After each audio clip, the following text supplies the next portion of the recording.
Ai, chegamos no capítulo tremendo do livro de Atos. Chegamos no capítulo 9. E por que eu estou tão empolgada? Porque nós vamos ler sobre a conversão de Saulo, né? E é uma história assim que muitas pessoas conhecem e que é maravilhosa de ler e ler quantas vezes forem necessárias. Então vamos ler agora o capítulo 9 do livro de Atos, que começa assim, ó. Saulo, respirando ainda ameaças e morte contra os discípulos do Senhor, dirigiu-se ao sumo sacerdote e lhe pediu cartas para as sinagogas de Damasco, a fim de que, caso achasse alguns que eram do caminho, assim homens como mulheres os levasse preso para Jerusalém. Seguindo ele estrada fora, ao aproximar-se de Damasco, subitamente uma luz do céu brilhou ao seu redor. E caindo por terra, ouviu uma voz que lhe dizia: Saulo, Saulo, por que me persegues? Ele perguntou: Quem és tu, Senhor? E a resposta foi: Eu sou Jesus, a quem tu persegues. Mas levanta-te e entra na cidade, onde te dirão o que te convém fazer. Os seus companheiros de viagem pararam emudecidos, ouvindo a voz, não vendo contudo ninguém. Então se levantou Saulo da terra, e abrindo os olhos nada podia ver. E guiando-o pela mão, levaram-no para Damasco. Esteve 3 dias sem ver, durante os quais nada comeu, nem bebeu. Ora, havia em Damasco um discípulo chamado Ananias. Disse-lhe o Senhor numa visão: Ananias. Ao que respondeu: Eis-me aqui, Senhor. Então o Senhor lhe ordenou: Dispõe-te e vai à rua que se chama Direita, e na casa de Judas procura por Saulo, apelidado de Tarso, pois ele está orando. E viu entrar um homem chamado Ananias e impor-lhe as mãos para que recuperasse a vista. Ananias, porém, respondeu: Senhor, de muitos tenho ouvido a respeito desse homem, quantos males tem feito aos teus santos em Jerusalém, e para aqui trouxe autorização dos principais sacerdotes para prender a todos os que invocam o teu nome. Mas o Senhor lhe disse: Vai, porque este é para mim um instrumento escolhido para levar o meu nome perante os gentios e reis, bem como perante os filhos de Israel, pois eu lhe mostrarei quanto lhe importa sofrer pelo meu nome. Então Ananias foi e, entrando na casa, impôs sobre ele as mãos, dizendo: Saulo, irmão, o Senhor me enviou. A fé de Ananias: Saulo, irmão, já estava chamando de irmão. O Senhor me enviou, a saber, o próprio Jesus, que te apareceu no caminho por onde vinhas, para que recuperes a vista e fiques cheios do Espírito Santo.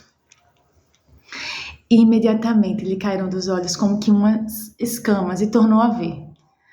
A seguir, levantou-se e foi batizado. E depois de ter se alimentado, sentiu-se fortalecido.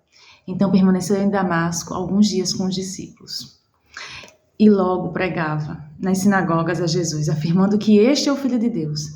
Ora, todos os que ouviam estavam atônitos e diziam: Não é este o que exterminava em Jerusalém os que invocavam o nome de Jesus? E para que veio precisamente com o fim de os levar amarrados aos principais sacerdotes? Como assim? O propósito de vida dele mudou? Saulo, porém, mais e mais se fortalecia e confundia os judeus que moravam em Damasco, demonstrando que Jesus é o Cristo. Decorridos muitos dias, os judeus deliberaram entre si tirar-lhe a vida. Porém, o plano deles chegou ao conhecimento de Saulo. Dia e noite guardavam também as portas para o matarem. Mas os seus discípulos tomaram-no de noite e, colocando-o no cesto, desceram-no pela muralha. Tendo chegado a Jerusalém, procurou juntar-se com os discípulos. Todos, porém, o temiam, não acreditando que ele fosse discípulo. Mas Barnabé, tomando-o consigo, levou os apóstolos e contou-lhes como ele vira o Senhor no caminho, e que este lhe falara, e como em Damasco pregara ousadamente em nome de Jesus. Estava com eles em Jerusalém, entrando e saindo, pregando ousadamente em nome do Senhor. Falava e discutia com os helenistas, mas eles procuravam tirar-lhe a vida. Tendo, porém, isto chegado ao conhecimento dos irmãos, levaram-no até Cesareia e dali o enviaram para Tarso. A igreja, na verdade, tinha paz por toda a Judéia, Galiléia e Samaria, edificando-se e caminhando no temor do Senhor, e no conforto do Espírito Santo crescia em número. Passando Pedro por toda parte, desceu também aos santos que habitavam em Lida. Encontrou ali certo homem chamado Enéas, que havia 8 anos jazia de cama, pois era paralítico. Disse-lhe Pedro: Enéas, Jesus Cristo te cura. Levanta-te e arruma o teu leito. Ele imediatamente se levantou. Viram-no todos os habitantes de Lida e Sarona, os quais se converteram ao Senhor. Havia em Jope uma discípula por nome Tabita. Nome este que traduzido quer dizer Dorcas. Era ela notável pelas boas obras e esmolas que fazia. Ora, aconteceu naqueles dias que ela adoeceu e veio a morrer, e depois de a levarem, puseram-na no cenáculo. Como Lida era perto de Jope, ouvindo os discípulos que Pedro estava ali, enviaram-lhe 2 homens que lhe pedissem: não demores em vir ter conosco. Pedro atendeu e foi com eles. Tendo chegado, conduziram-no para o cenáculo, e todas as viúvas o cercaram, chorando e mostrando-lhes as túnicas e vestidos que Dorcas fizera enquanto estava com elas. Mas Pedro, tendo feito sair a todos, pondo-se de joelhos, orou e, voltando-se para o corpo, disse: Tabita, levanta-te. Ela abriu os olhos e, vendo a Pedro, sentou-se. Ele, dando-lhe a mão, levantou-a e, chamando os santos, especialmente as viúvas, apresentou-a viva. Isto se tornou conhecido por toda Jope, e muitos creram no Senhor. Pedro ficou em Jope muitos dias, em casa de um curtidor chamado Simão. Amém? Olha que coisa tremenda esse capítulo, gente. Começa com a conversão de Saulo, que, meu Deus, é algo poderoso, é algo maravilhoso. É incrível. É coisas que só Deus mesmo faz, porque foi um chamado que não tinha dúvidas como ser seu Senhor.